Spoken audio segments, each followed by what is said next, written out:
Good morning, folks. I was able to attend Brother Darryl Robinson's homegoing yesterday. I drove down with my main man, Willie Frazier.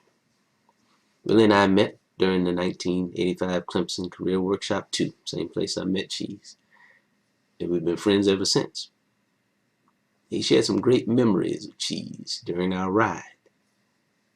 He was actually Cheese's roommate too for a while. I never knew that, but I wasn't surprised, not in the least. Yesterday was amazing in more ways than I can recount here, but I will stick to the highlights. We arrived early, but just after Omega Psi Phi's memorial service ended. As we approached the venue, we saw hundreds of brothers in purple and gold, all ages and stages of life, just talking, sharing memories. That was a beautiful sight. I started to see faces of familiar classmates.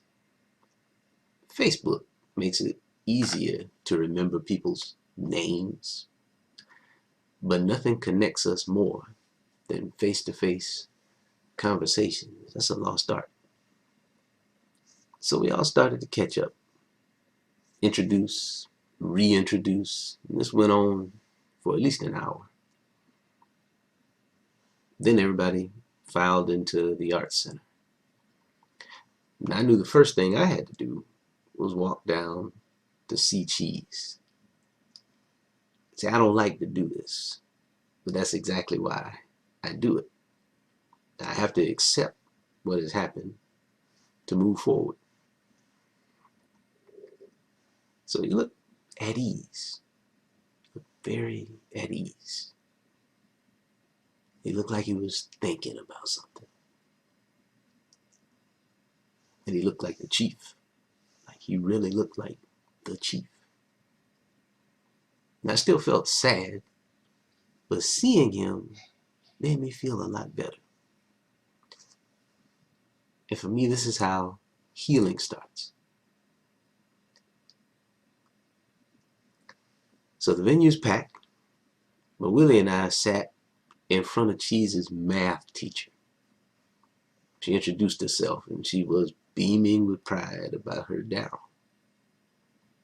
We also got to sit with Brother Terry Manning, another one of Cheese's former roommates, but also a bad brother and mentor.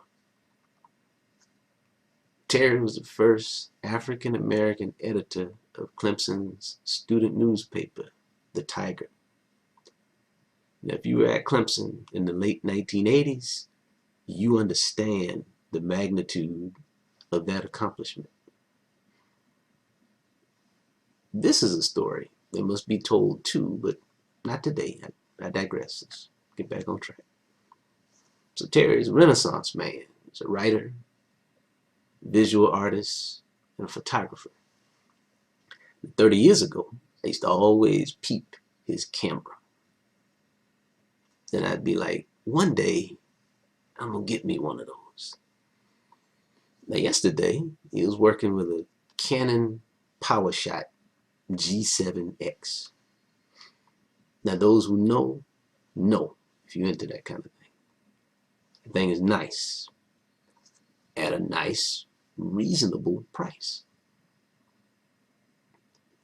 It's a weapon, but it doesn't look like a weapon. It's small, it's pocket sized, simply elegant, elegantly simple.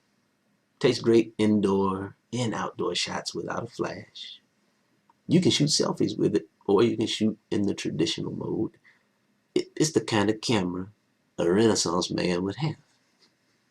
This ends my commercial.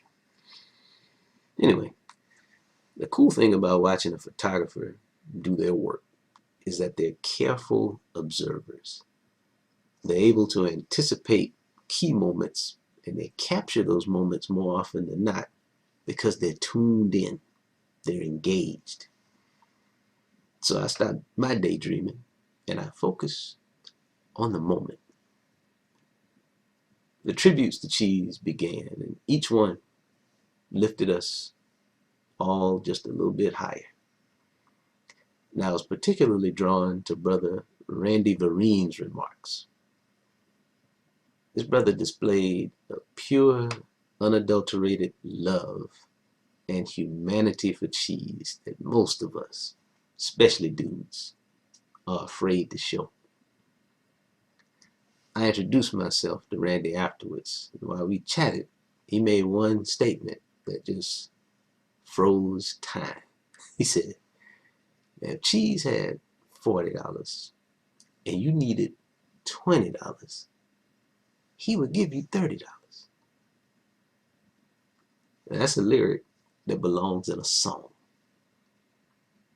Brother Michael Fortune, in his remarks, revealed that Cheese had drafted the framework for a formal mentoring program to connect older and younger Omegas according to their professional and personal interests. Now, I'm not an Omega, but I'm here for an effort like that all day and would love to help get it off the ground. So y'all get at me if I can help. The Brother Fortune also announced a scholarship endowment in Cheese's name, as well as an effort to visibly honor Cheese's legacy in one of Clemson's hallowed halls. Now, I'm here for both of these efforts too, all day. I even think he should be honored in Freeman Hall, frankly, but nobody asked me. So the service ended, and as we filed out, I scrambled to find a program.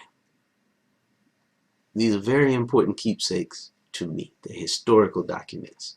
They're records of who, what, when, where, why, and how that we lose when we snooze, man. You leave them under your seat. So I approached Brother Ernest Nicholson, whom I had not seen in person since we were both students at that 1985 Clemson Career Workshop. He acknowledged the Cheese tribute video that I posted on Facebook last week, like last Sunday.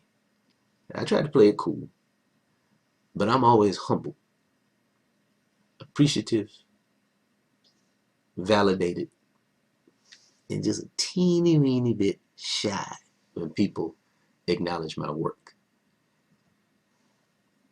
So thank you too to Sisters Wendy Coleman Blue, my rock, Lisa Wilson, Yolanda Gant Upshaw, and Margie Pizarro.